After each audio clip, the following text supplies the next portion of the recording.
Everything looked completely normal that morning. The kitchen smelled like coffee. The baby gate was up. Rosie was fine. She wasn't. Marisol and Gregory Brennan had owned Hatch for 4 years.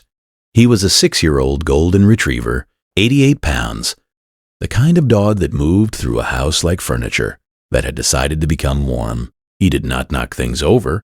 He did not startle. He had been in the presence of 22-month-old Rosie since she was 3 days old, and in all that time he had been, in every practical sense, the most reliable thing in their home.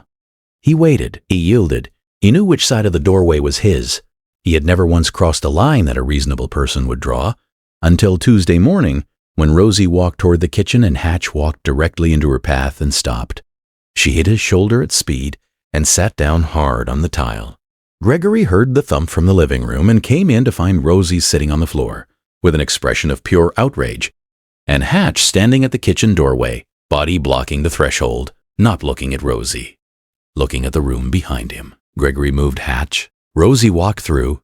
Hatch followed her and inserted himself between the child and the lower cabinet under the sink. The same body block, the same stillness, the same refusal to yield.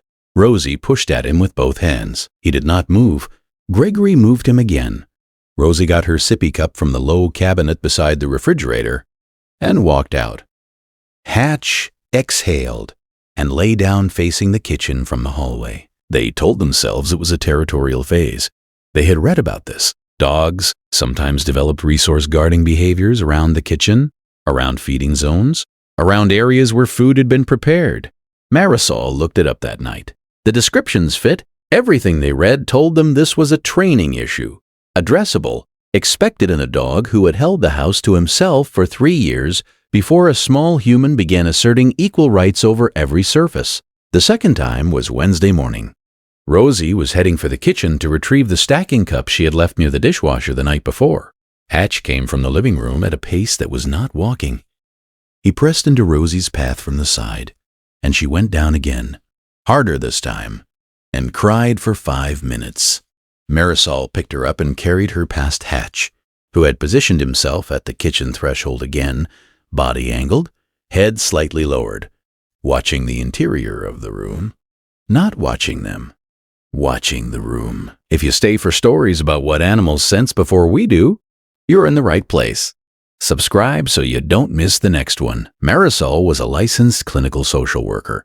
She assessed behavior for a living. She had spent 11 years reading posture, reading intent, reading the difference between threat and fear, between aggression and distress. She stood in the hallway that evening and watched Hatch at the kitchen doorway and named what she saw with professional precision. Resource guarding with territorial displacement, she told Gregory. We need to call a trainer before this escalates. Gregory agreed. He had agreed with Marisol's professional assessments for 9 years and had never once been wrong to do so. By Wednesday evening, they had a trainer's number in their phones, and Rosie had been redirected from the kitchen 3 more times.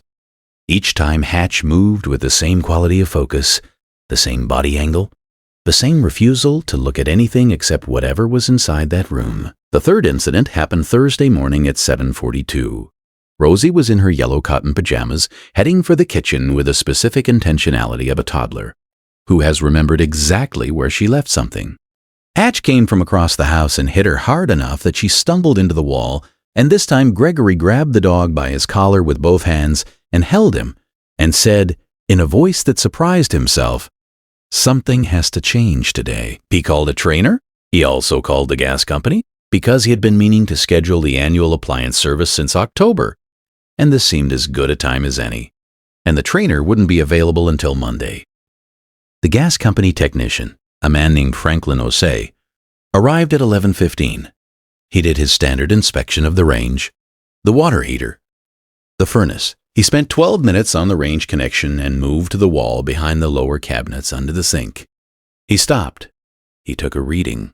He took it again. He called into the hallway for Gregory and showed him the number on his detector. There was a microfracture in the gas supply line behind the cabinetry under the sink. It had been there long enough that the gas was pooling at ground level inside the lower cabinet space. At the exact height of a crawling toddler, or the reaching hands of a 22-month-old opening a cabinet door. The concentration was not yet at the level that would trigger an installed detector. It was well below what any adult standing at counter height would perceive. It was, Franklin told him, exactly the kind of leak that does not announce itself until it does, and then it announces itself with finality. He said, "You would not have smelled this from where you stand. It sits low. It moves along the floor." He said, "Your dog has been keeping her out of this room."